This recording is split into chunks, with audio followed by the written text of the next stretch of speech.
Chapter 1. The Illusion of Perfect Communication. Imagine this. You're standing in a room full of people. Maybe it's a networking event, maybe a classroom, maybe just a casual dinner where everyone's chatting easily. Someone looks at you, waiting for your response. And in that split second, your mind races. What do I say? Should I try to sound smart? Should I make a joke? What if it doesn't come out right? What if I embarrass myself? If you've ever been there, you're not alone. In fact, most of us live with a heavy illusion.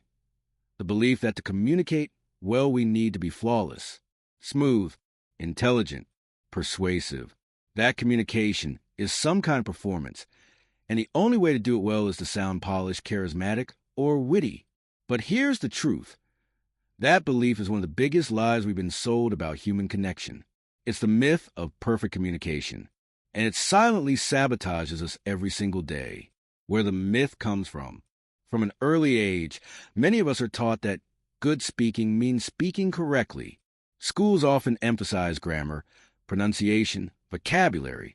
In some cultures, children are praised when they recite poems flawlessly or speak, like little adults. We internalize the idea that if our words are not polished, they don't count. Later in life, we carry this into the workplace. Job interviews reward confident answers. Presentations value clear articulation. Leaders are admired for their ability to inspire with words. None of this is wrong, but the problem arises when we equate effectiveness with perfection. Think about it. How many times have you thought, if only I had the right words, they'd listen to me? Or maybe you stayed silent in a meeting because you didn't know how to phrase your idea perfectly. Or maybe you rewrote an email 10 times. Not because the message wasn't clear, but because you were afraid it wouldn't sound right. That is the prison of perfection myth, the real cost of chasing perfection. The danger of this myth is not just anxiety. It's the fact that it pulls your energy inward toward yourself. Instead of connecting, you're busy monitoring. Instead of relating, you're editing. It's like trying to dance while constantly checking a mirror. You end up stiff, awkward, disconnected. And the saddest part? The moments when we're the most obsessed with sounding perfect are often the exact moments we lose the opportunity to truly connect. How many conversations have been lost because someone thought, better not say anything if it's not clever enough? How many relationships never deepened because one person was more worried about sounding smart than about being real? Perfection doesn't create connection. Presence does. What great communicators actually share? History gives us powerful examples. Think of leaders, teachers, or even friends who left a lasting impression on you. Chances are, they weren't always the most eloquent. They weren't reading from a flawless script. They were human. They were genuine.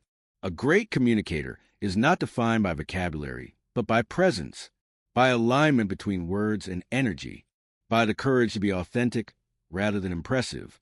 Imagine someone enters a room and simply says, "I'm glad to be here with you today." The words themselves aren't brilliant, but if they're said with sincerity, eye contact, and calm energy, everyone feels it. Contrast that with a person who rehearses a fancy line, yet delivers it with tension and insecurity. People notice the dissonance immediately. Communication is not an art of perfection. It is an art of congruence. Why we fall into the trap. If authenticity is so powerful, why do so many of us get caught chasing perfection? Because fear whispers in our ears. What if I'm judged? What if I don't sound smart enough? What if I make a mistake? These fears activate what I call the inner critic microphone. Before your words ever reach the outside world, they get filtered, censored, and sometimes silenced by that voice inside. The inner critic tells you to wait until you have the perfect phrase. The result? You speak less, hesitate more, and lose the flow of natural connection. Here's the paradox. The more you chase flawless communication, the less human you sound. And the less human you sound, the harder it is for others to connect with you, shifting the spotlight. So how do we break free? By changing the direction of the spotlight. Most people communicate from what I call egocentric mode. Not because they're selfish, but because they're preoccupied. Am I saying this right? Do they like me? Did I sound smart? In this mode, all the attention is on you. The solution is to flip the spotlight. Instead of asking, how do I sound? Ask, what does this person need right now? How can I help them feel seen or understood? When you shift your focus from yourself to the other, the pressure melts. You stop performing and start relating. You stop broadcasting and start connecting. The power of simplicity. Another trap of the perfection myth is the belief that powerful communication requires sophisticated words. Many people think they need jargon, technical language, or dramatic phrasing to sound impressive. But look back at the moments that shaped your life. Chances are they were marked by simple human phrases. I believe in you. I'm here for you. You're not alone. These are not complicated sentences. They're not decorated with impressive vocabulary. Yet they change lives. Why? Because they are authentic, clear, and emotionally resonant. Never underestimate the power of simplicity. In communication, clarity always beats complexity. The invisible noise inside. Now, let's talk about the enemy that sabotages many conversations. Inner noise. Inner noise is that constant commentary running in your mind. Don't say that. It sounds dumb. Wait, maybe rephrase. Oh no, too late. They're not interested. This isn't working. Before your message reaches the world, it's already been distorted by self-doubt. People may not hear your inner monologue, but they feel it. They sense hesitation. They notice the lack of conviction. And as a result, your message loses strength. The solution is not to silence that inner voice completely. It's almost impossible. Instead, you can acknowledge it without letting it drive. Think of it like a backseat passenger. You hear it, but you don't hand it the steering wheel. You might say to yourself internally, "Thank you for your concern, but I'll handle this." Reframing communication. Here's the mindset shift. Communication is not a technical act. It is a relational act. It's not about the exact words. It's about the intention behind them. When you speak with honesty, curiosity, or genuine care, people listen. They don't remember every phrase, but they remember how you made them feel. A practical exercise. This week, I invite you to practice presence instead of perfection. Here's a simple exercise. Choose one conversation each day where you let go of the need to sound impressive. Focus on being present. Look into the other person's eyes, breathe, and listen with your whole body. Respond from sincerity. Say what you truly mean, not what you think will sound clever. At first, it may feel uncomfortable, even risky. But soon you'll notice something surprising. The conversation feels lighter, the connection stronger, and the pressure fades away. You may not say the most dazzling phrase, but you'll create something far more valuable. Authenticity. A story to remember. Let me leave you with a small story. A young woman once told me about her first job interview. She had memorized polished answers, rehearsed every possible question, and tried to present herself as flawless. The interviewers nodded politely, but she noticed they seemed distant. She left the room feeling disconnected. A week later, she had another interview. This time she was too exhausted to rehearse. She decided simply to be herself. When asked about her strengths, she answered honestly but also admitted, "Sometimes I overthink things because I want to do my best, but I'm learning to trust myself more." The panel leaned in. They smiled. One of them even said, "That sounds familiar." She got the job. What changed? Not her vocabulary, not her confidence level. What changed was her authenticity. She dropped the performance and showed her humanity, closing the chapter. So here's the message of this chapter. Communication is not about perfection. It's about connection. Every time you release the need to sound flawless, you give yourself permission to sound real. And in that reality lies your greatest power. Before we move on to the next chapter, I want you to pause and reflect. How many times have you stayed quiet because you feared saying it wrong? How many moments of connection have you lost chasing the perfect words? What could happen if you shifted from performing to connecting? As we step into Chapter 2, we'll dive deeper into the invisible blocks, the fears, habits, and beliefs that quietly hold your voice hostage. But remember, it all starts here, letting go of the illusion that you need to be perfect to be heard. Because you don't. You only need to be present, authentic, and human. Chapter 2, The Hidden Blocks. Think about the last time you wanted to say something important, but stopped yourself. Maybe you had a fresh idea in a meeting, but hesitated. Maybe you want to tell someone how you felt, but swallowed the words. Maybe you were in a group conversation, and even though your mind was bursting with thoughts, your voice never made it out. That moment, that hesitation, isn't random. It's not because you don't know how to talk. It's not even because you didn't have the right words. More often, it's because something invisible inside of you pulled the brakes. I call these invisible brakes communication blocks. They're not physical walls, but they feel real. They don't announce themselves, but they shape every word you choose or don't choose. And until you see them clearly, they will continue to run the show from shadows. This chapter is about shining a light on those hidden blocks. Because once you name them, you can begin to dismantle them. What are invisible blocks? An invisible block is any internal belief, fear, or habit that prevents you from expressing yourself freely. It could be a voice in your head that says, "Don't say that. It's stupid." It could be the memory of being laughed at as a child. It could even be a cultural script you inherited that tells you to stay quiet to be safe. What makes them tricky is that they're subtle. You can't see them. You often don't even realize they're there. But you feel them. A knot in your throat. Tightness in your chest. The urge to stay silent. These blocks don't appear overnight. They are built slowly, brick by brick, through years of experience. And while they once served as protection, today they often sabotage your ability to connect. The 3 common blocks. Let's uncover the 3 most common invisible blocks. 1. The fear of judgment. This is the grandmaster of communication blockers. It's that anxious whisper. What if they laugh at me? What if I sound dumb? What if I embarrass myself?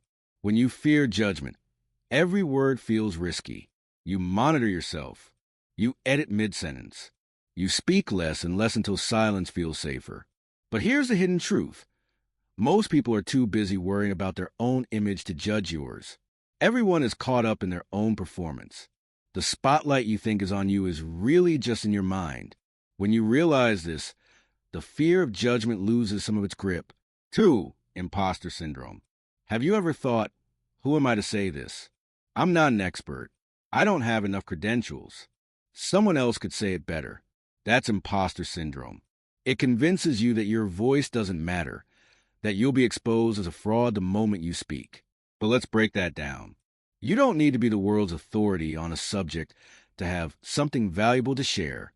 Your perspective, shaped by your unique experiences, is already valuable. People don't connect with perfect experts. They connect with real humans. 3. The habit of pleasing. This block is subtle because on the surface, it looks like kindness. You say nothing so others don't feel uncomfortable.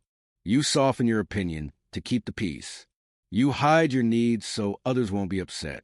It sounds noble, but over time, it erases you. Your voice becomes faint, your needs invisible, your authenticity diluted. And here's the paradox. By constantly pleasing others, you actually weaken relationships. People can't connect with you if they never meet the real you. Where do these blocks come from?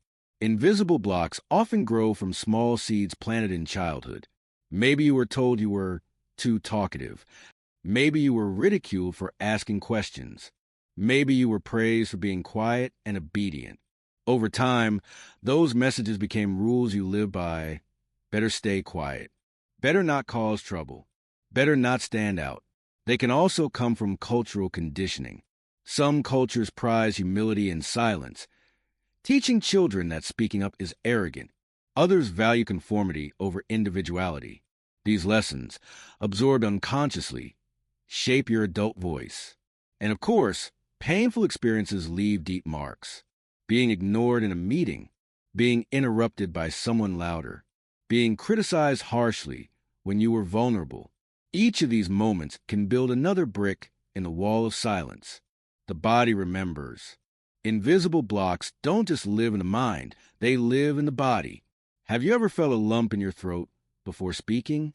Or tension in your stomach when you're about to share an idea? That's your body remembering past experiences of being silenced or shamed. The body stores what the mind tries to forget, which means part of freeing your voice is not just mental, it's physical. Learning to breathe deeply, relax your chest, soften your jaw, and trust that your body can carry your words. Breaking the pattern. So, how do you start breaking through these invisible barriers? Step 1. Name the block. Awareness is the first step. Ask yourself, what stops me the most? Fear of judgment? Doubt in my value? The need to please? When you name it, you weaken it. Step 2. Question the story. Most blocks are built on old stories. I'm not good enough. People will laugh. My opinion doesn't matter. Ask, where did this story come from? Is it still true today? Does it still serve me? Often the answer is no. Step 3. Rewrite the narrative. Replace the limiting script with an empowering one. Instead of, I always mess up when I speak, say, I'm learning to express myself more freely each time. Instead of, nobody cares what I say, my words might be exactly what someone needs to hear. Small shifts in language create powerful shifts in belief. Micro challenges. Training your voice. You don't need to give a speech tomorrow. Start small. Share one opinion in a meeting where you'd normally stay quiet. Send a message you've been avoiding. Tell a friend honestly how you felt about something instead of brushing it off. Each small act is like lifting a weight at the gym. Over time, your communication muscle grows stronger. Compassion, not criticism. As you work on these blocks, remember this. You don't break them by force. You dissolve them with compassion. You will still hesitate sometimes. You will still stay silent on occasion. That's okay. Progress is not about perfection. It's about persistence. Every time you choose authenticity, even in a small way, you honor your voice. And that matters more than getting it right. A story to inspire. Let me share a story of a man named Daniel. Daniel was brilliant at his job, but almost never spoke up in meetings. His colleagues thought he had nothing to contribute. The truth was, he had plenty of ideas, but every time he tried to speak, his throat closed up. Through reflection, Daniel realized his block came from childhood. As a boy, whenever he tried to express his ideas, his father would interrupt and correct him harshly. That memory still lived in his body decades later. One day, Daniel tried a small experiment. In a meeting, instead of waiting for the perfect words, he simply said, I have a thought. I'm not sure how to phrase it yet. Then he shared his idea. To his surprise, people listened. They didn't laugh. They nodded, asked questions, and built on his thought. It wasn't polished, but it was authentic, and that was enough. Over time, Daniel spoke more often. Eventually, he became known as one of the most thoughtful voices on his team. His block didn't disappear overnight, but step by step, his courage grew stronger than his fear. Closing the chapter. Invisible blocks are like shadows. They only have power when you don't see them. Once you shine a light on them, they start to fade. Your blocks may whisper, stay quiet. Don't risk it. You're not enough. But here's the truth. Your voice has value, even when it trembles. So ask yourself today, which block holds me back the most? What story do I keep repeating that no longer serves me? What small act of courage can I take to honor my voice? In Chapter 3, we will explore one of the most underestimated skills in communication, the art of listening. Because speaking freely is powerful, but listening deeply is transformative. But before we move forward, remember this.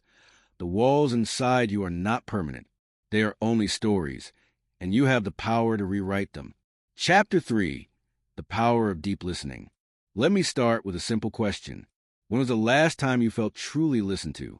Not the polite nodding, not the half-distracted, while someone scrolls on their phone. I mean the kind of listening where the other person's presence feels like an open space, where you felt safe, understood, maybe even lighter just by being heard.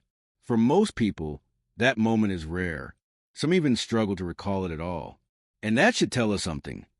Listening is one of the most powerful gifts in communication, yet also one of the scarcest. Listening versus hearing. We all hear, but very few of us actually listen. Hearing is passive. It just happens when sound reaches your ears. Listening, on the other hand, is active. It requires intention, presence, and energy. Imagine someone telling you about a problem. If you're hearing, you catch the words but miss the meaning. If you're listening, You notice their tone, the pauses, the sigh between sentences. You sense what's not being said as much as what is. That difference changes everything. Because while hearing informs, listening connects. Why we fail to listen. If listening is so powerful, why we fail at it so often? There are three main reasons. 1. Ego in the driver's seat. Most of us enter conversations with our own agenda. We're preparing our response, crafting our defense, or waiting to share our own story. Instead of receiving, we're rehearsing. The other person's words become background noise to performance in our own head. 2. Impatience with silence. True listening often requires pauses, spaces where nothing is said. But silence makes people uncomfortable. So we jump in to fill the gap, interrupting the other person's unfolding thought. In doing so, we cut off their depth. 3. The distraction epidemic. We live in a world buzzing with notifications, tasks, and constant noise. Giving undivided attention feels almost unnatural. But without undivided attention, listening is shallow, and people can feel the difference instantly. The transformative power of feeling heard. Think of a time when someone really listened to you. How did it feel? Most people describe relief, safety, even healing. When we are listened to, we relax. Our nervous system calms down. We feel validated. Sometimes we even discover our own answers simply by speaking into a space of attentive silence. This is why listening is more than a communication skill. It's an act of service. It tells someone you matter, your words matter, your feelings matter. And here's the paradox. People who listen well become magnetic. They gain trust, influence, and respect, not because of what they say, but because of the way they make others feel. Principles of active listening. So, how do we listen deeply? Let's break it down into 3 dimensions. 1. Mental presence. This means putting your internal dialogue on pause. Instead of planning your reply, you give your full mental attention to the speaker. Your mind stops multitasking and becomes a mirror, simply reflecting the other person's words. Practical cue. Commit to not formulating your answer until the other person has finished speaking. 2. Emotional presence. Listening is not only about words, it's about emotions. Active listening requires tuning in to the emotional current beneath the message. Anger, joy, sadness, fear. Often they leak through tone, pace, or body language rather than words. Practical cue. Ask yourself silently, what is this person feeling right now? 3. Physical presence. Your body is part of the conversation, even when silent. Eye contact, posture, nods, or small facial expressions all communicate. I'm here, I'm with you. Without them, the other person senses distance. Practical cue. Face the speaker fully. Keep your body open and use gentle nonverbal signals to show attention. The tools of deep listening. Tool 1. The power of silence. Resist the urge to jump in. Silence allows the speaker to process, breathe, and continue. Often, the most important words come right after a pause, if you give space for them. Tool 2. Validation without agreement. You don't need to agree with someone to validate their experience. Saying, I can see this really matters to you acknowledges their reality without endorsing their opinion. Tool 3. Open-ended questions. Instead of asking questions that close the conversation, ask those that open it. Not, did that upset you? But, how did that make you feel? Open questions invite depth. Closed questions invite shortcuts. Tool 4. Reflective listening. Sometimes simply reflecting back what you heard creates powerful clarity. Example. So, you're saying you feel overlooked when your input isn't acknowledged. Did I get that right? This small act shows attentiveness and often helps the speaker clarify their own thoughts. Listening in difficult moments. Listening is easy when the topic is light. The real challenge is when emotions are strong. Anger, grief, frustration. In those moments, 2 things matter. Don't take it personally. Often, the emotion is not about you, even if it comes out in your direction. Hold the space. Let the other person express fully, without rushing to fix or defend. A useful internal mantra is, I don't have to solve this right now. I just need to hold space for it. Validation phrases help.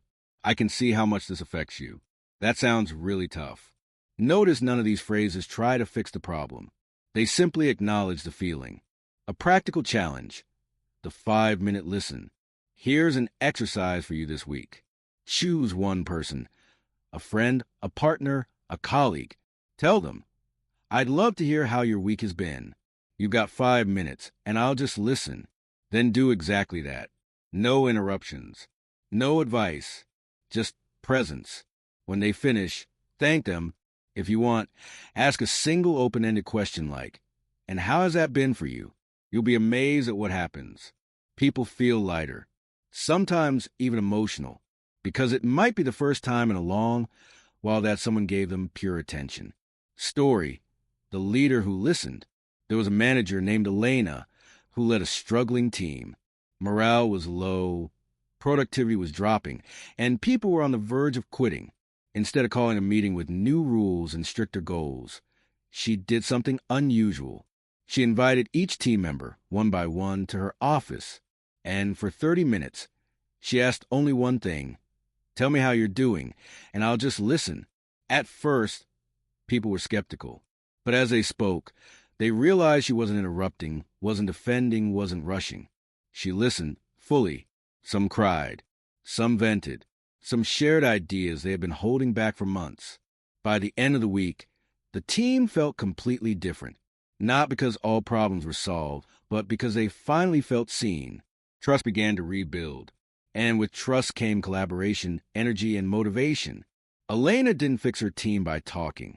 She fixed it by listening. Closing reflection. Listening is not passive. It's one of the most active, courageous things you can do. When you listen deeply, you give people the experience of maturing, and that is unforgettable. So ask yourself, do I really listen, or do I just wait for my turn? How can I create more silence in my conversations? What would happen if I listened with curiosity instead of judgment? In the next chapter, we'll explore the natural partner of listening: empathy. Because when listening meets compassion, communication stops being functional. It becomes transformational. Chapter 4: Speaking the language of empathy. Picture this. You've had a rough day. Nothing seems to go right. You share your frustration with a friend, hoping for some relief, and their response is, "Don't worry, it's not that bad. Just stay positive." They mean well, but how do you feel? Probably dismissed, maybe even more alone. Now imagine a different response. You tell the same story, and the friend simply says, "That sounds really tough. I can see how drained you must feel." They haven't offered solution. They haven't given advice. But suddenly you feel lighter, understood, supported. That is the power of empathy. What empathy is not. Before we define empathy, let's clear up some common misconceptions. Empathy is not fixing. Many of us believe we're being empathetic when we jump to solutions. Here's what you should do. But solving skips over the actual feeling. People often don't want to fix. They want to be felt. Empathy is not agreement. You don't have to share someone's opinion to acknowledge their experience. Saying, "I understand why this hurt you," does not mean I agree with everything you did. Empathy is not comparison. The classic line, "I know exactly how you feel. The same thing happened to me," often shifts the focus away from the speaker. Instead of being seen, they are overshadowed. Empathy is not cheerleading. Phrases like, "Cheer up, others have it worse," minimize pain rather than validate it. They close the door instead of opening it. So, if empathy is none of these, what is it? The essence of empathy. At its core, empathy is emotional presence. It is saying through words, body language, and energy, "I'm with you in this. You are not alone." Empathy is less about what you say and more about the space you create. A space where emotions are safe to exist without judgment or pressure change. The sentence that captures empathy best might be this: "I may not feel what you feel, but I'm here with you while you feel it." Why empathy is difficult. If empathy is so natural and powerful, why is it often missing? 1. Discomfort with emotions. Many of us were taught to avoid strong emotions, especially sadness, anger, or fear. So when someone else shows them, we instinctively try to shut them down, not out of cruelty, but because we feel uncomfortable. 2. The fixer reflex. Culturally, we admire problem solvers. So when someone shares pain, we think the fastest way to help is to solve it. But most emotional experiences are not problems. They are feelings. And feelings don't need solving, they need holding. 3. Cultural scripts. In some cultures, people are conditioned to keep emotions private. Empathy can feel intrusive. In others, expressions of pain are met with sayings like, "Be strong, don't cry." Over time, we learn to suppress empathy, confusing it with weakness.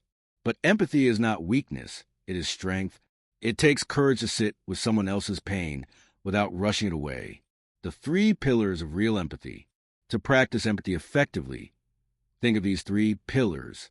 Pillar 1, emotional presence. Being present means offering your full attention. No distractions, no multitasking, no rehearsing your reply. Your presence communicates louder than your words. I'm here. I'm not going anywhere. Practice cue. Next time someone shares something emotional, put down your phone, make eye contact, and breathe slowly as you listen. Pillar 2, validation. Validation is giving someone permission to feel what they feel, not by saying, "You're right, be angry," but by acknowledging, "I can see that this made you angry." Validation doesn't escalate emotion, it eases it. Because when someone feels recognized, the intensity naturally softens. Avoid invalidators. Phrases like, "It's not that bad," or "Others had it worse," erase the person's reality. Replace them with validating responses. "That must have been overwhelming." Pillar 3, emotional reflection. Reflection means gently mirroring the emotional energy you see. If someone is sad, meet them with calm presence, not forced cheer. If someone is excited, join their excitement. This synchrony creates connection at a nervous system level. Practice cue. Notice the other person's tone and energy and align yours, not by copying, but by harmonizing. Empathy in conflict. One of the greatest tests of empathy is during disagreement. When we don't share someone's opinion, it's tempting to withdraw empathy. But empathy doesn't mean conceding the argument. It means acknowledging the emotion behind the stance. For example, instead of "You're wrong about this project," say, "I can see you care deeply about this project, and it's frustrating to feel unheard." This shifts the conversation from attack to connection. The disagreement may remain, but the relationship strengthens. Many practices to strengthen empathy. Think of empathy as a muscle. Here are small exercises to train it daily. Silent listening drill. In your next conversation, resist the urge to give advice or share your story. Simply listen and validate. Afterwards, reflect on how different it felt. Emotion-focused questions. Instead of asking what happened today, ask, "How did you feel about what happened today?" This small shift invites depth. Empathy for the difficult person. Choose someone who irritates you. For one day, remind yourself, this person also wants to be loved, also fears rejection, also carries pain. Notice how it softens your attitude. Story. The manager who saved a relationship. Consider the story of a manager named Sarah. One of her top employees was about to quit. The relationship was strained, trust broken, and every conversation turned into argument. Instead of defending herself, Sarah tried something new. She invited the employee into her office and said, "I don't want to talk about solutions today. I just want to understand how you've been feeling." For 30 minutes, she said almost nothing, just nodded, validated, and asked gentle questions like, "What has this been like for you?" By the end, the employee's shoulders had softened. His frustration, once a storm, turned into relief. He said quietly, "I didn't realize how much I needed to say this." That single conversation shifted everything. The employee stayed. The trust began to rebuild. And Sarah learned a timeless truth. Sometimes the most powerful leadership tool is not speaking, but empathic silence. Empathy toward yourself. Here's a final piece. You cannot consistently give empathy to others if you deny it to yourself. How do you speak to yourself when you fail? Do you shame yourself, or do you comfort yourself? Do you allow your own feelings, or do you rush to bury them? Self-empathy is not indulgence. It is the foundation of resilience. When you tell yourself, "It's okay to feel this way. I'm human," You strengthen the inner ground from which all your communication flows. Closing reflection. Empathy is the bridge between listening and trust. It turns words into connection and connection into healing. As you move forward, ask yourself in every conversation, am I here to fix or am I here to feel? Am I listening for content or for emotion? Am I giving advice or giving presence? In the next chapter, we'll build on this. Because empathy, when practiced consistently, gives birth to something deeper, the foundation of all influence and connection, trust. And trust, as you'll see, is not demanded. It is earned moment by moment. Chapter 5, Trust, the hidden currency of influence. Narrator voice, calm, steady, reassuring. Think for a moment about the people you trust most. A friend, a mentor, a colleague. Notice how when you're around them, you don't second-guess their intentions. You can breathe more freely, speak more openly, even take risks in their presence. Now think of someone you don't trust. Maybe they once broke a promise, or maybe something about them just feels off. How do you show up around them? Guarded, cautious, maybe even silent. That difference between openness and guardedness makes trust a hidden currency of all human interaction. Without trust, your words fall flat. With it, even the simplest sentence carries weight. You don't need to be the loudest in the room, the smartest on the stage, or the most polished in your delivery.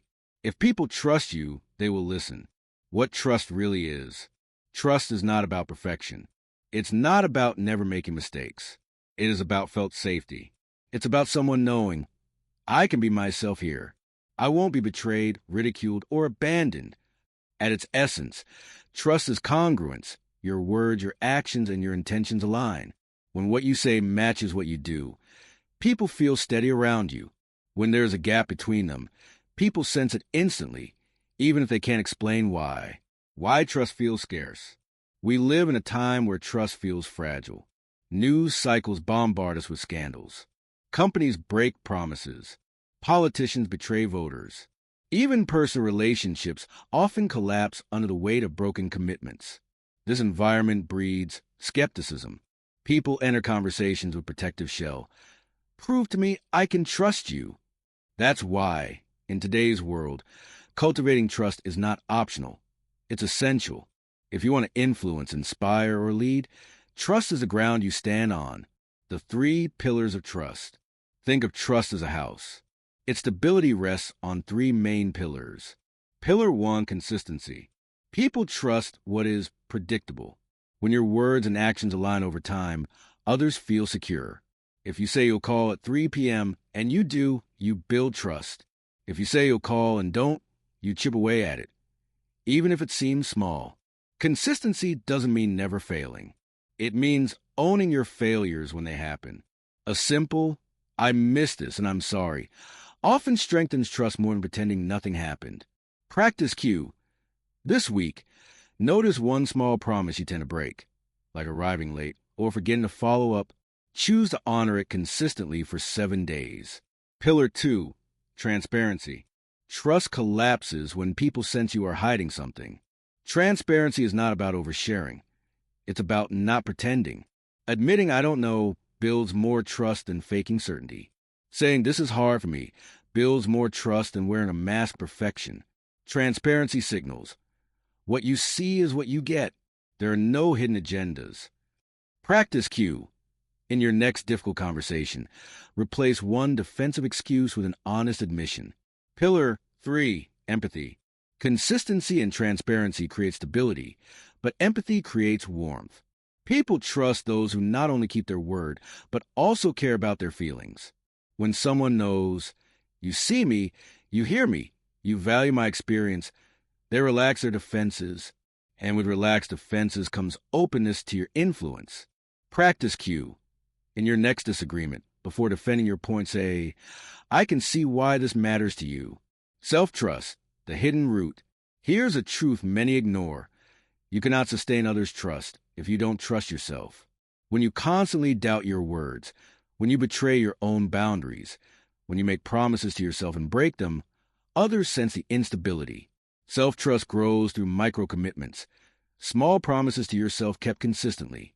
going to bed when you said you would, speaking up when you told yourself you would, following through on personal goals. Each time you honor your word to yourself, you send a signal to your nervous system. I can rely on me. And that inner reliability radiates outward. How trust is broken. Trust is delicate. It can take months to build and minutes to break. The main destroyers are inconsistency, saying one thing, doing another; dishonesty, even small lies poison the well; gossip, if you speak negatively about others, people assume you'll do the same about them; avoidance, dodging hard conversations makes others doubt your courage and sincerity; rebuilding broken trust. The good news, while trust is fragile, it is not irreparable. It can be rebuilt, but only with humility and time. The 3 steps of rebuilding: acknowledge the breach clearly; avoid "I didn't mean to" or "you misunderstood." Instead, "I broke your trust and I see the impact." Offer genuine apology, not to erase guilt, but to validate hurt. Demonstrate new consistency. Words alone won't heal. Only repeated congruent actions do. Rebuilding trust is not quick, but when successful, it often creates a deeper bond than before, because it proves resilience.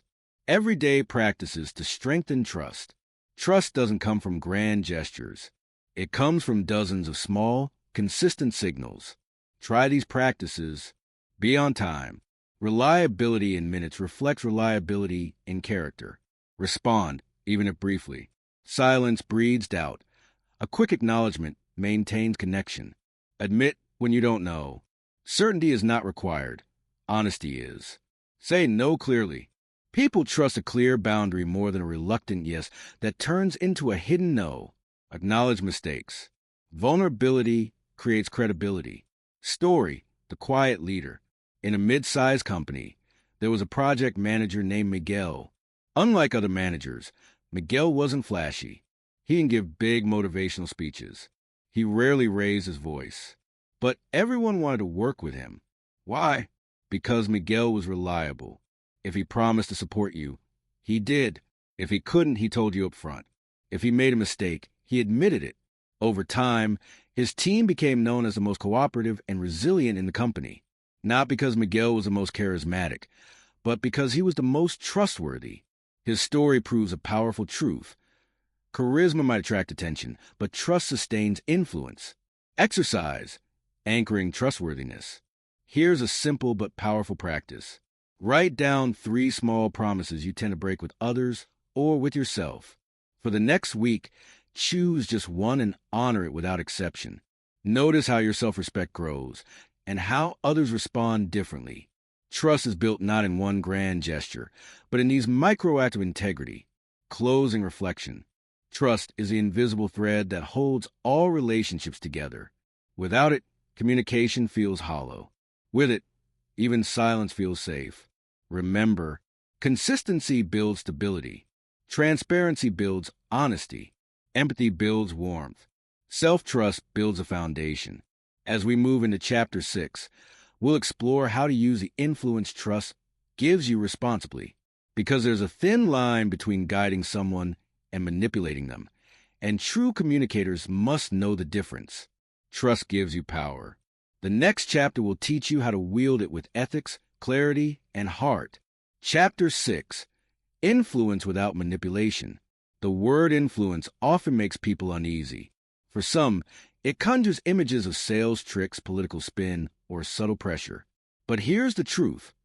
Whether we like it or not, we influence people every single day. When you suggest a restaurant to a friend and they agree, you've influenced. When you comfort a child and calm their fear, you've influenced. When you share an idea in a meeting and the team shifts direction, you've influenced. The question is not if you influence, it's how. Do you influence with integrity, respect, and authenticity? Or do you manipulate with pressure, deceit, and ego? This chapter is about reclaiming influence as something honorable. Influence is not about control. It's about alignment. It's about helping others see possibilities they already value and guiding conversations toward outcomes that serve everyone involved.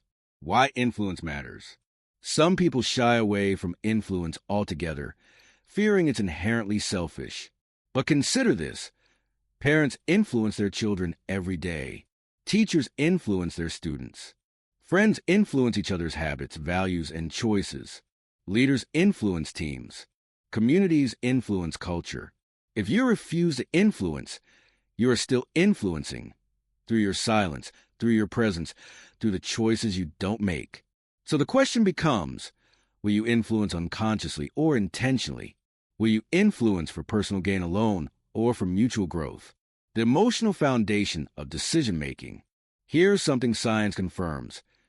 People don't make decisions purely on logic. We decide from emotion and then justify with logic. We buy the brand that makes us feel secure. We follow the leader who makes us feel valued. We agree to a proposal that makes us feel inspired.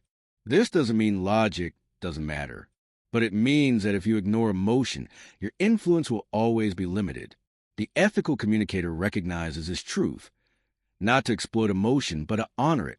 Manipulation versus influence. At first glance, manipulation and influence can look similar.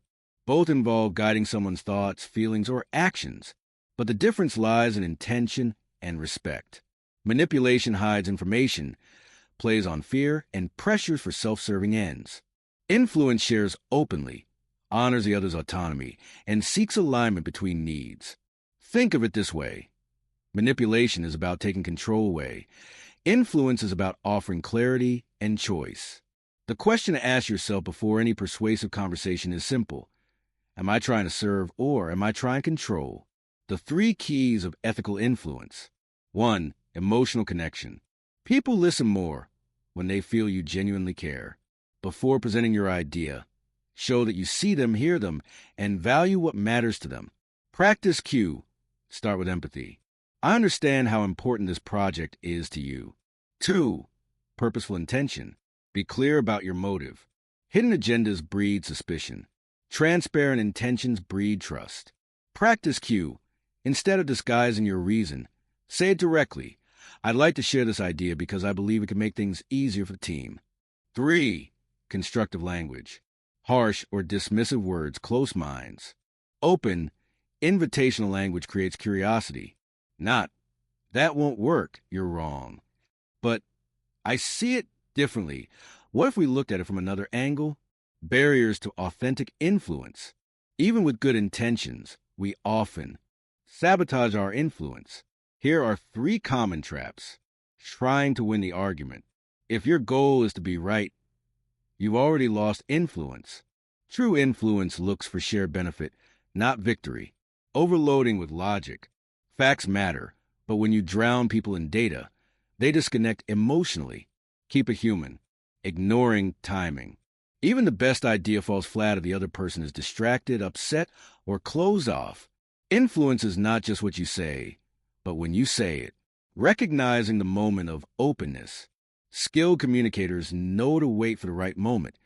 What I call the window of openness.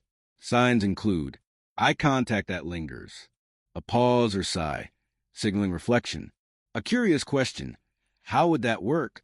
Relaxed body language. When you see these signals, it's time to share. If you don't see them, hold back. Sometimes the wisest influence is patience. Practical techniques of ethical influence. Technique 1, emotional anchoring. Before presenting your idea, connect on shared values or emotions.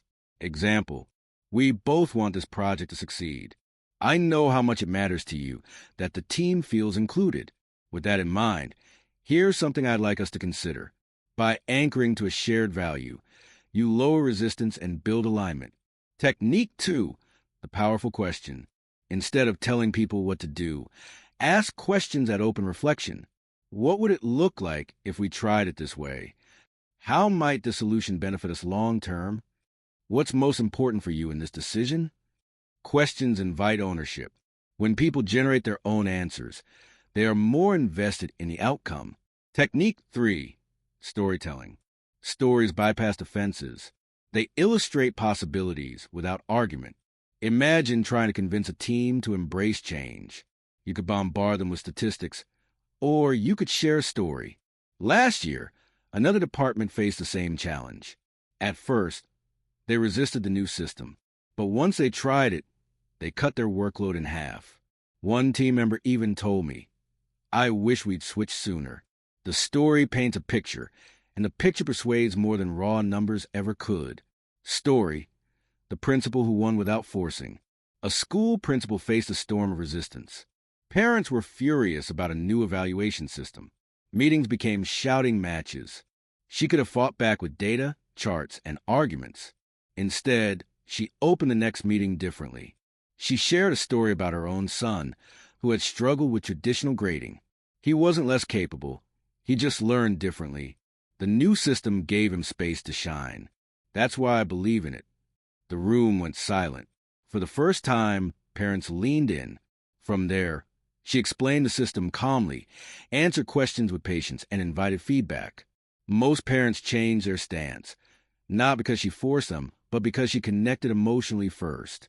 Exercise: preparing your next influential conversation. Think of one conversation you need to have soon, maybe at work, maybe at home. Clarify your intention. What do you want the other person to feel, think, or do? Anchor in empathy. What matters most to them? What are they worried about? Choose your tool. Will you use a story, a question, or a shared value to open the conversation? Watch the timing. Look for signals of openness before sharing. Reflect afterwards. Did you serve, or did you try to control? This preparation will not only sharpen your influence, it will protect you from slipping into manipulation. Closing reflection. Influence is not about pushing harder. It's about connecting deeper. It's not about taking away choice. It's about illuminating choice. When you influence ethically, you don't need pressure, fear, or tricks. People lean toward you naturally because they feel seen, respected, and safe. So before your next important conversation, pause and ask, am I about to manipulate or am I about to influence with integrity? In Chapter 7, we will explore the ultimate test of influence. Conversations where the stakes are high, emotions run strong, and the risk of misunderstanding is huge. These are the conversations that can change relationships, careers, even lives. And learning how to navigate them with clarity and courage is a true mark of communication mastery. Chapter 7, Mastery in High-Impact Conversations. There are conversations that pass like small ripples on water, quick, surface level, forgettable. And then there are conversations that feel like storms. They change the course of a relationship, a team, even a life. These are the high-impact conversations, the ones that make your heart race, the ones you rehearse in your mind but postpone in reality, the ones you know matter, but fear you might mishandle. It could be telling a partner you're unhappy, giving feedback to a colleague whose work is slipping, asking for a raise, apologizing after betrayal, ending a relationship. What do these have in common? They carry risk of conflict, risk of rejection, risk of hurt, but they also carry immense opportunity, the chance to repair, to clarify, to transform. This chapter is about how to stop avoiding those conversations and start approaching them with clarity, courage, and respect. Why we avoid hard conversations. Most people avoid high-impact conversations for three main reasons. 1. Fear of damaging the relationship. We think, if I say this, they'll hate me. They'll walk away. Ironically, silence often erodes a relationship more slowly and painfully than honesty ever could. 2. Fear of conflict. We associate disagreement with chaos. We imagine shouting defensiveness, door slamming. But conflict, when handled with presence, doesn't destroy, it strengthens. 3. Insecurity in our own voice. We worry, who am I to say this? Maybe I'm overreacting. Maybe I won't find the right words. So we bury our truth, only to feel it gnaw at us later. But avoiding doesn't preserve peace. It creates tension underground. And tension, unspoken, becomes resentment. Reframing conflict. What if, instead of seeing conflict as danger, you saw it as an invitation to grow? Think of your closest relationships. Chances are they became strong not because you never disagreed, but because you survived disagreements with honesty and care. A tough conversation, when handled consciously, says, I value this relationship enough to be uncomfortable for it. That's not conflict as destruction. That's conflict as investment. preparation from the inside out. Before stepping into any high-impact conversation, prepare not just your words, but your inner state. 3 questions guide you. What is my real intention? Do you want to punish or to repair? Do you want to prove you're right or to find a solution? Your intention will leak through your tone more than your words. Am I emotionally ready? If you're flooded with anger or pain, it's not the time. Regulate first. Breathe, write, walk. Do whatever helps you find steadiness. A reactive state creates reactive outcomes. What outcome do I desire for both of us? Instead of only thinking, I want to be heard, also ask, what do I want the other person to feel at the end? Maybe clarity, maybe relief, maybe hope. That clarity is your compass. Tools for high-impact conversations. Tool 1, speak from I, not you. Blame fuels defensiveness. Honesty fuels openness. Not, you never listen, but I feel ignored when I don't see eye contact while I'm speaking. This small shift changes the dynamic from accusation to expression. Tool 2, name the elephant. Every tough conversation has an unspoken tension, the thing both feel, but neither names. That silence creates anxiety. Naming it respectfully can release the tension. Example, I know this is uncomfortable, but I think we need to talk about the way our communication is broken down. The moment you name the elephant, the room breathes. Tool 3, use pauses as power. In heated moments, the instinct is to react instantly, but the pause is your ally. Silence doesn't mean weakness. It means maturity. A simple breath before replying can prevent escalation. Phrase to keep in pocket. Give me a second. I want to understand this before I respond. Tool 4, validate emotion without surrendering truth. Empathy doesn't mean agreeing. It means acknowledging the other's feelings as real. I can see how frustrated you are. It makes sense that this upset you. Validation calms defenses. Once calm, they can actually hear your perspective. Tool 5, move from me versus you to us versus problem. Instead of framing the issue as a personal battle, frame it as a shared challenge. Not, you're the problem, but we seem to have a pattern that isn't working for either of us. How do we fix it together? This reframing transforms conflict from a fight into collaboration. When the other person shuts down, not everyone will be ready for dialogue. Sometimes the other person withdraws, avoids, or refuses to engage. When that happens, don't take it personally. Their shutdown is often about their fear, not your words. Leave the door open. Say, I see you're not ready now. I'll be here when you are. Don't chase.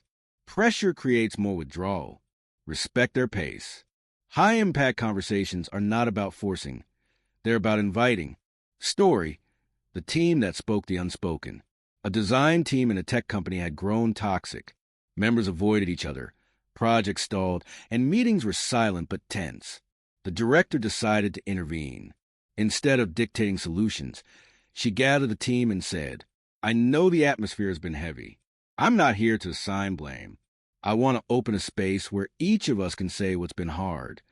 At first, silence. Then one member admitted feeling unrecognized. Another confessed they'd been withholding ideas.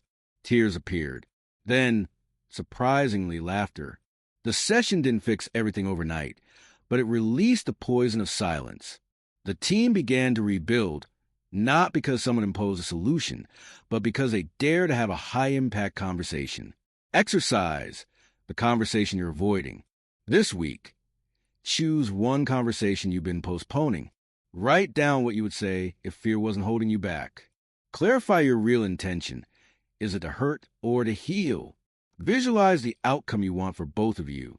Plan your opening line, keeping it simple and honest. Set a time to have it. Remember, your truth doesn't need to be perfect. It just needs to be said with respect. Closing reflection. High-impact conversations are not obstacles to avoid. They are bridges to cross. They test our courage, but they also unlock deeper intimacy, stronger teams, and clearer futures. The voice that shakes but speaks is more powerful than the voice that stays silent out of fear. So ask yourself, what conversation is waiting for me to have the courage to begin it? Because mastery in communication isn't measured by how well we handle easy talks. It's measured by how bravely we step into the difficult ones. In Chapter 8, we'll explore how to keep this growth alive, not as a one-time skill, but as a sustainable practice that shapes the way you live, speak, and connect every single day. Chapter 8, Sustaining Communication Growth. Imagine someone who goes to the gym for one intense month, trains every day, and then stops completely. A few weeks later, the strength gain begins to fade. The muscles weaken, the energy drops. Communication works the same way. You can attend workshops, read books, even practice for a short period. But if you don't integrate those skills into your daily life, the old habits creep back. Mastering communication is not a finish line. It is a lifestyle. This chapter is about building a sustainable rhythm of growth so that your skills don't just spike for a season. They expand year after year until conscious communication becomes second nature. The paradox of growth. Here's a strange truth. The higher you advance in communication, the more you must return to the basics. Why? Because overconfidence blinds us. We think, I've got this. I already know how to listen, how to speak clearly. And so we stop practicing presence. We interrupt more. We rush conversations. We slip back into ego. The paradox is this: real mastery looks like humility. The world's best communicators never graduate from the fundamentals. They return to them constantly. Silence, presence, honesty, empathy. These are not stepping stones to leave behind. They're the foundation you stand on forever. The micro-actions of daily communication. Most people imagine communication mastery as grand speeches or eloquent presentations. But the truth is, your communication style is built out of thousands of tiny micro-actions each day. The way your tone rises or softens, the pause you take before responding, the glance that shows, I'm paying attention, the nod that encourages someone to continue, the silence you hold so another person can breathe. Each one may seem trivial, but together, they form the climate of your communication. Think of it like climate change.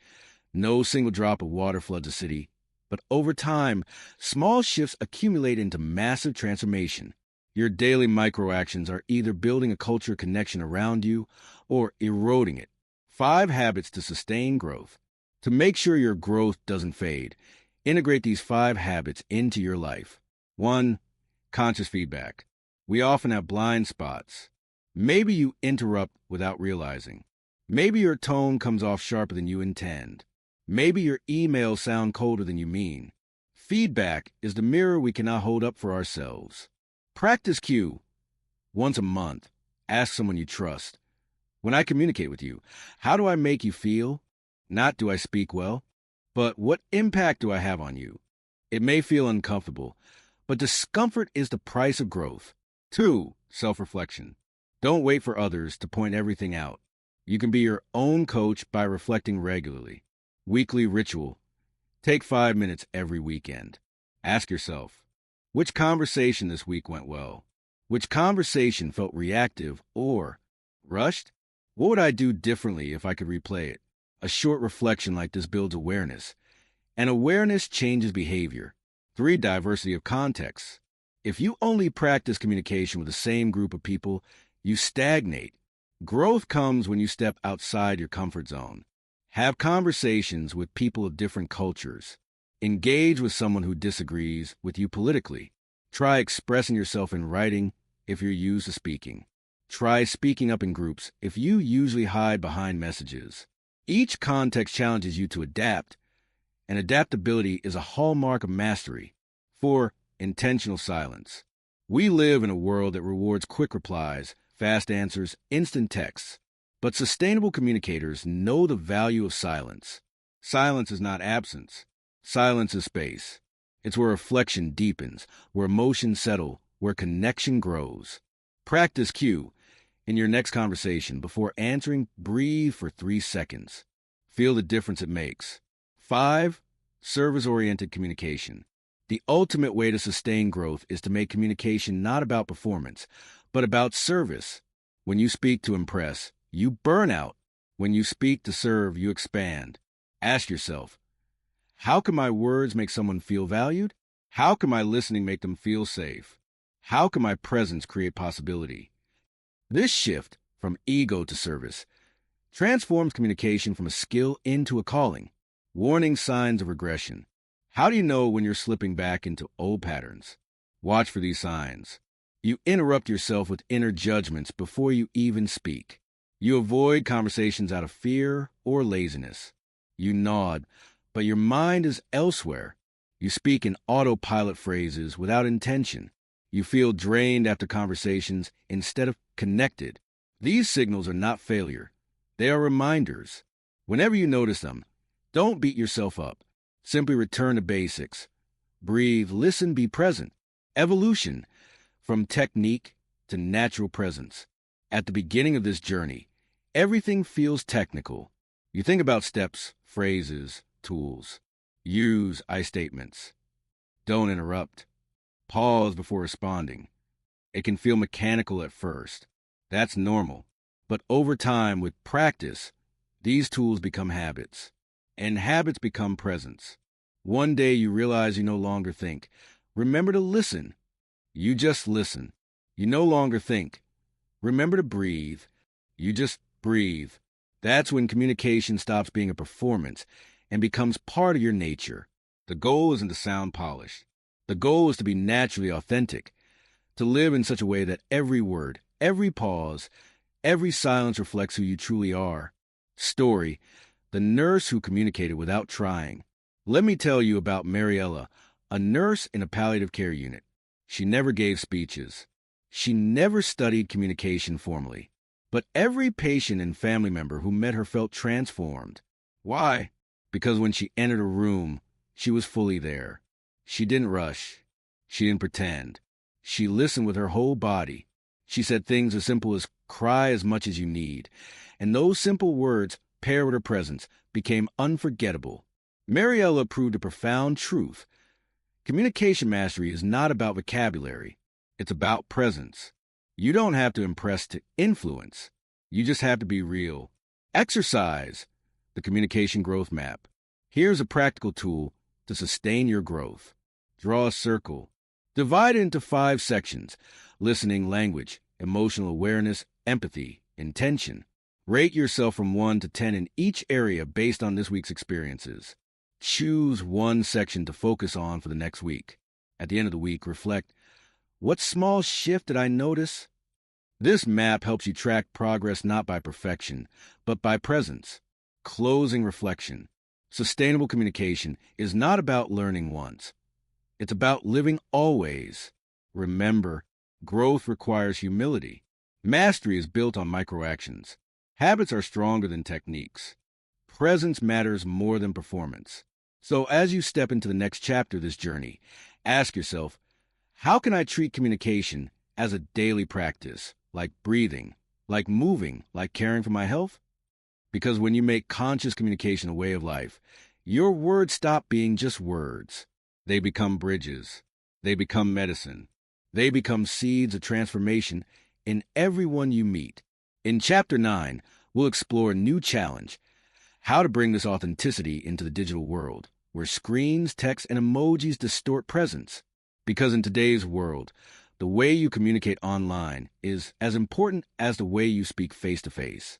Chapter 9, Digital Communication with Consciousness and Presence. Narrator voice, calm, practical, insightful. We live in the noisiest age of communication in human history. Messages, emails, notifications, comments, likes, emojis. Our words travel faster and farther than ever before. And yet, for many people, loneliness has never been higher. How is it possible? How can we be more connected than ever, but feel so disconnected? The answer is simple. Communication technology has multiplied our voices, but diluted our presence. This chapter is about reclaiming humanity in the digital space, learning to bring clarity, empathy, and intention even when the screen separates us. The difference between face-to-face and digital. When you sit across from someone, you have access to a whole world of signals. A raised eyebrow shows doubt. A pause in the breath shows hesitation. A faint smile shows agreement. A trembling hand shows nervousness. But when you communicate online, 90% of these signals vanish. All that remains are words, flat, stripped of tone, stripped of energy. That's why misunderstandings online spread so quickly. The phrase, "I'm fine," spoken with a soft smile feels reassuring. The same phrase in a text can feel cold, sarcastic, or resentful. Digital communication requires extra intentionality because what you lose in nonverbal signals, you must make up for in clarity and care. The pitfalls of digital communication. 1. Ambiguity. Short messages often lack context, leaving the receiver guessing. We need to talk. In person, tone can make this warm or serious. Online, it almost always feels ominous. 2. Misinterpretation. Without tone, people project their own mood into the message. If they're anxious, even a neutral email can feel like criticism. 3. Impulsivity. The send button is dangerously easy. A frustrated email sent in seconds can burn a bridge for years. 4. Dehumanization.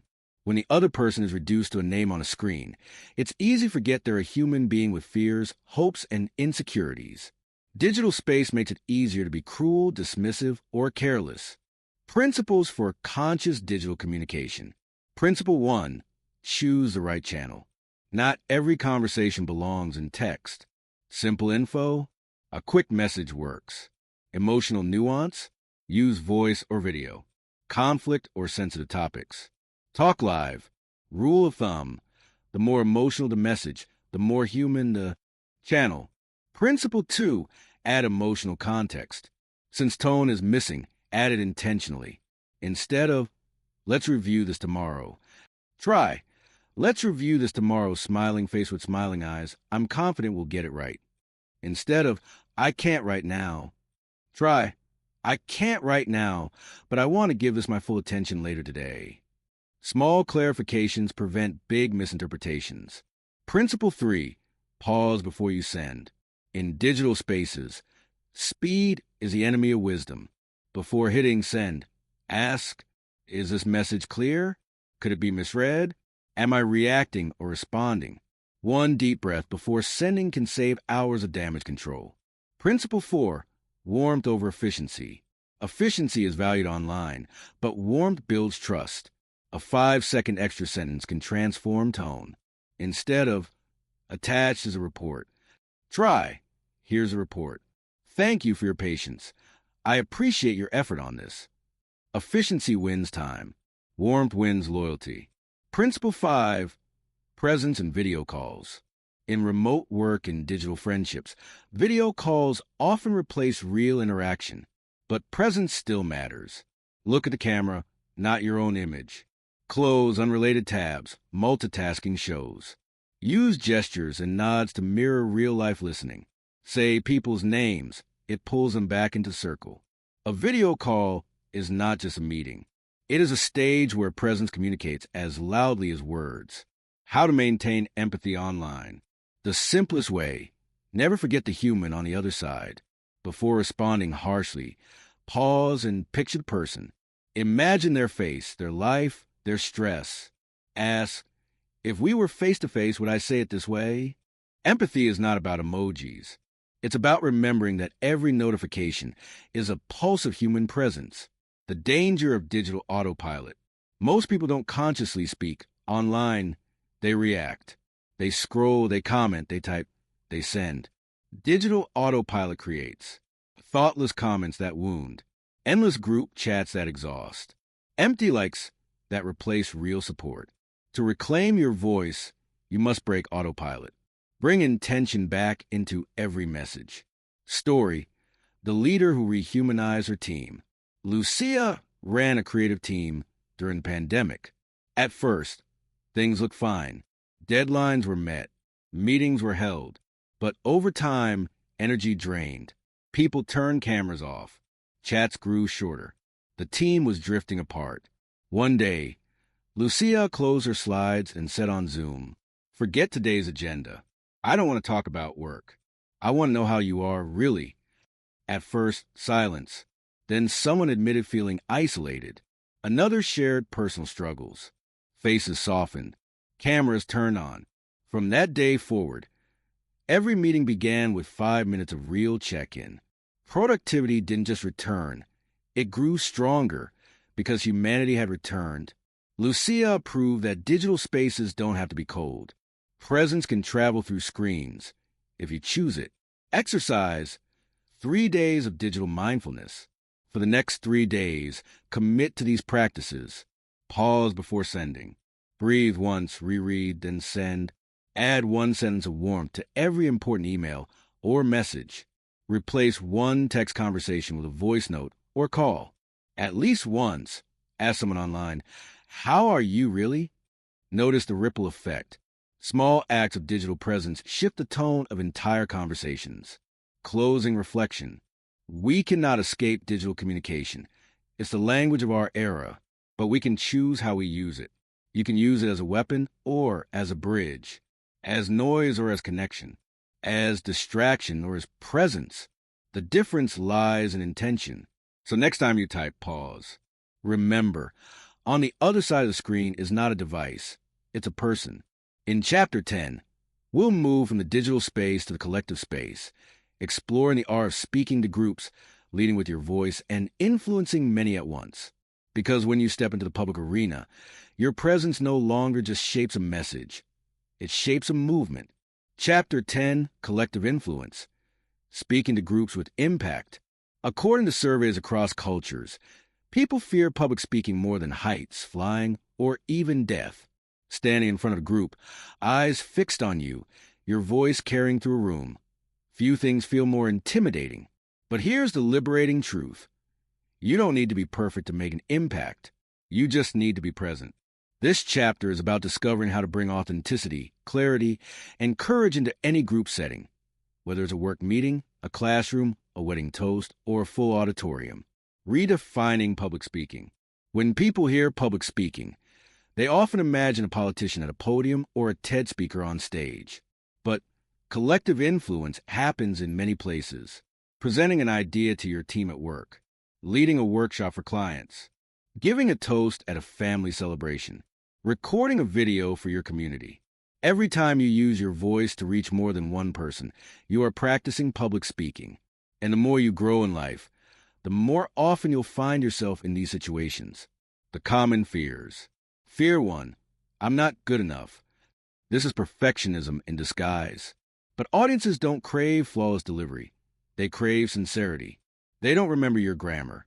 They remember your heart. Reframe, I don't have to impress them. I just have to share something worth hearing. Fear 2, I'll forget my words. Yes, you might, but you don't need to memorize a script. You need to understand your core message. If you lose a phrase, return to your main point and keep going. Fear 3, they'll judge me. Some might, but most audiences want you to succeed. They're not there to analyze your flaws. They're there hoping you'll give them value. Reframe, they're not against me. They're with me, waiting for me. The 4 pillars of collective influence. Pillar 1, preparation. Great speakers look natural not because they wing it, but because they prepared. Ask yourself before any talk, who is my audience? What do they care about? What do I want them to feel, think, or do by the end? Then structure your talk in 3 parts. Opening that connects, a story, question, or surprising fact. Body that delivers, clear points with examples. Closing that resonates, a phrase, a story, or an invitation to act.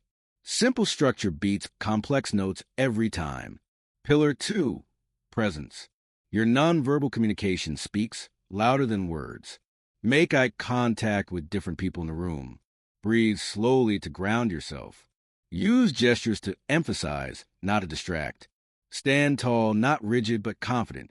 Most importantly, let your body say, I am here with you. Pillar 3, emotional connection. Data informs, but emotion transforms. People forget statistics, but remember how you made them feel. How to connect emotionally. Tell personal stories. Show vulnerability where appropriate. Use pauses to let emotions land. Mirror the audience's energy. Calm when they're serious. Enthusiastic when they're eager. When you touch hearts, the mind follows. Pillar 4, adaptability. A presentation is not a monologue. It's a conversation with many. Pay attention to feedback in real time. Are they leaning in or zoning out? Are they nodding or frowning? Are they restless, needing more energy, or reflective, needing more silence? Adjust accordingly. Add a story, ask a question, change your pace. Flexibility is the mark of mastery. Practical tools for collective speaking. Structure your message in blocks. Instead of memorizing paragraphs, think in idea blocks. If you lose track, jump to the next block. Engage with questions. Ask the group, how many of you have felt this? Or what would you do in that situation? Questions turn listeners into participants. Handle resistance with respect. If someone challenges you, don't fight back defensively. Say, that's an interesting point. Let's explore it. Resistance often hides curiosity. Use the rule of 3. Audiences remember ideas grouped in 3s. 3 lessons, 3 stories, 3 steps. Simplicity sticks. Managing nerves. Even experienced speakers feel nervous. The goal is not to eliminate nerves, but to transform them into energy. Techniques. Breathe in for 4. Hold for 4. Exhale for 4 before you begin. Remind yourself, I am here to serve, not to perform. Focus on one friendly face in the crowd at first. Then expand your gaze. Your nerves are not the enemy. They're proof you care. Story. The teacher who led without shouting. In a rural school, a young teacher faced a difficult class. Students ignored him. Chaos reigned. Respect was absent. At first, he tried raising his voice. Nothing changed. One day, exhausted, he sat on the desk and spoke quietly. I'm not here to control you. I'm here because I believe you have voices that matter more than you realize. The room fell silent. Slowly, students began to listen. Over time, he invited them to share stories, to teach each other, to participate. He never shouted again. By the end of the year, not only had most students passed, but many had discovered new confidence. That teacher learned a timeless truth. Collective influence does not come from dominance. It comes from authenticity. Exercise your next group talk. Think of an upcoming situation where you'll speak to several people. Define your audience and what matters to them. Write down your core message in one sentence. Structure your talk, opening, body, closing. Add one story or example to bring it alive. Practice once, out loud, not in your head. When the moment comes, don't focus on sounding perfect. Focus on being present and connecting. Close and reflection. Speaking to groups is not a performance. It's an act of service. It's the moment when your voice becomes a bridge between many hearts and minds at once. Remember, you don't need perfection. You need presence. You don't need to impress. You need to connect. You don't need to control. You need to serve. This chapter closes our journey through communication skills, from overcoming personal blocks to listening deeply, from empathy to influence, from digital presence to collective impact. The thread that unites them all is simple. Communication is not about words. It's about connection. So as you step out into the world, remember, your voice, however imperfect, carries power. Not because it's polished, but because it's yours, true, human, and alive. Use it not just to speak, but to connect. Not just to persuade, but to inspire. Not just to be heard, but to help others feel seen. That is the heart of communication mastery. And that is the gift only you can give.